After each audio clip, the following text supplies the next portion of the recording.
हमारे इस channel Puneet Jha entertainment को लाल button दबाकर सब्सक्राइब करें और घंटी के निशान को जरूर दबाएं ताकि सभी ऑडियो वीडियो आप तक पहुंचे बिल्कुल मुफ्त।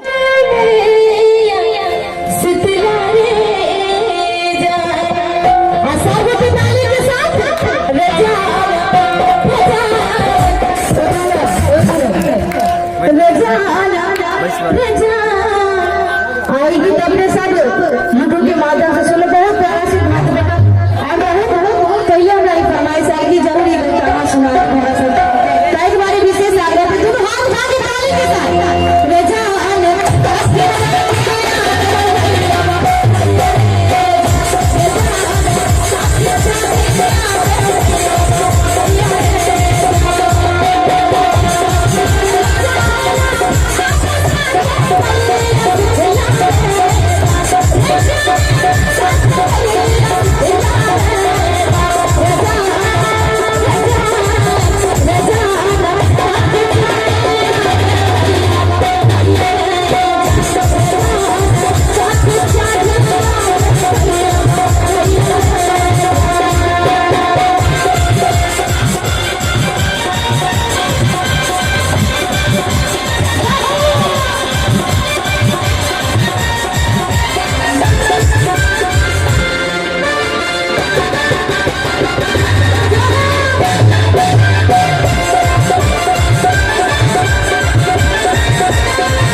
अपने सब आगे में बैठा झूल का लेल कहीं कहल गेला कि नवरात्र में जब पति पत्नी में बात हुई तो सब तरह की बात हुई है।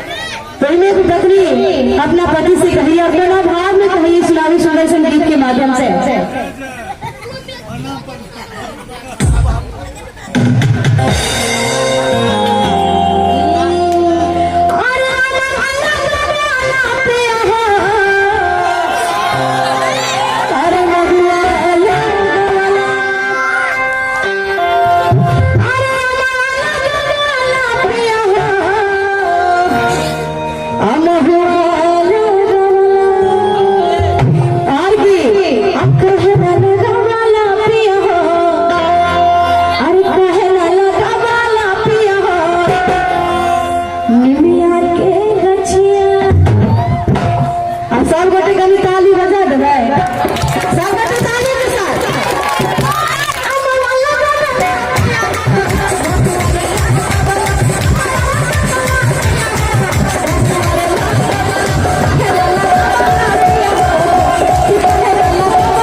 अरे कोई ठाड़ हो जाए तो पहले उनका सबसे हम पूछ ली नीक लागे यदि कोई ठाड़ हो जाए कोनो दिक्कत नहीं छै ठाड़ हो जाए और नहीं तो कहल गेल छै कि दम अगर चावल में होइए तो दम रोटियों में होइए। और चाचा जी सब बड़ा मसुआ के बैठल छथिन हिनका सब के कही कि दम अगर चावल में होइए तो दम रोटियों में होइए और दम अगर भैया सबके जींस पैंट पे हुई तो वहां सबके रोटियों में उनको सबके ताली बजाबे चाहो सबके ताली दोनों हाथ उठा के वो सब हाथ उठा के अब आगे बने पर हाथ उठा दिया।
अपना गांव के लाज बचावे के लिए कल अहाँ सबके नहीं बजे देबू एक बेर ठाड़ हो जाओ हमरा ले ले बहुत सुंदर कहल गेल छै कि बेटा चाहे लड़कियां अरे बेटी के लाई है बहना के दिल सुनी सुनी हर भाई की लाई है। अगर लड़का किनको आगे से लड़कियों की पूछे अगर जो घर में बेटी ले घर नहीं हुई है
से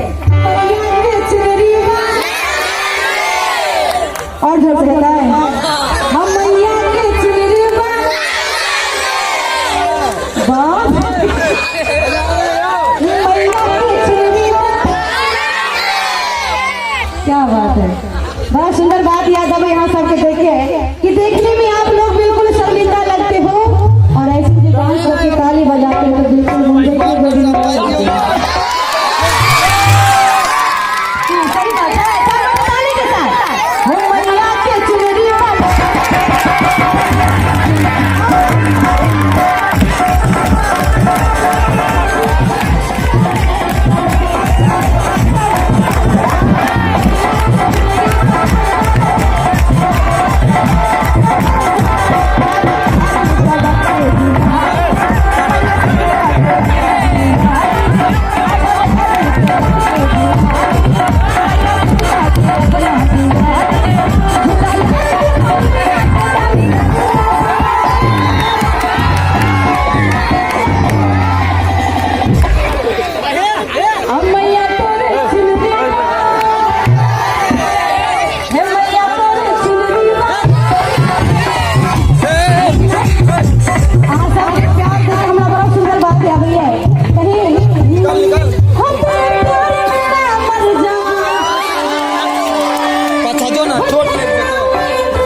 धिया पुता सब लाज शर्म करै छै। या पीछे के चाचा जी सब सब तऽ बुढ़ाठ भऽ गेल छथिन ने, हुनका सबके हाथ नहीं उठै छै। तो कनी ठंडा कम भऽ गेलै तऽ देखो ले आबि गेलियै। आ देखियो एकर सबके गर्मी। अहाँ के जे हुआ बहिन माय काकी सब छथि, ओ सब सेहो साले में हाथ घुसिया के रखने छथि। एहन कोनो बात नहीं, निकाल के दिखा दिया। रहतन तब नहीं गेली। ई ताली छलैया, नेताली नहीं चले, एक बजा के दिखा दियो। हाँ ओ तो बजेलखिन, एक बेर अहूँ सब बजेबै। देखिए हम कहबो नहीं केलिए। और सब ताली से बेसी तो हल्ला करै छथिन। हल्लो तो वह करे छै ने जगह दम रहे छै, करेजा में पावर रहे छै। अहाँ सबके पार्टी में दमे नहीं है, खाए का नहीं एलखिन है। आई विधेयक आई वो विधेयक सवाल निकाल के दिखा दियो। बोले साची दरबार की कहाँ एले आवाज नहीं आयल। सुनबै अहाँ? भाई के बबीरो छथिन। अहाँ सब बजबै यऽ? बोले सच्चे दरबार की। देखियो एकरा कहै छै आवाज। हां से बुझा गेल हमरा। बुझा गेल ना? आओ सब गोटे दूर हाथ उठा के ताली के साथ। अरे लाजरा छोड़ के आ सब गोटे चारों हाथ से दूर हाथ उठा के ताली के साथ। ताली बजाओ।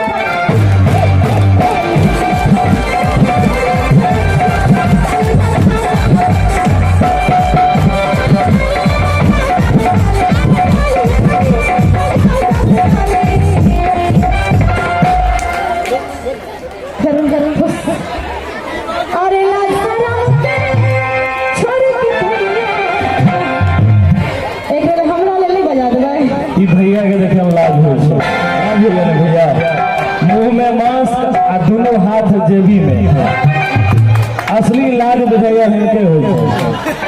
वे निकाल के कही मेरे जान लेने कोरोना सनक बीमारी। भैया आबो कम से कम एक बेर ताली बजा दीजिए। क्या बात है।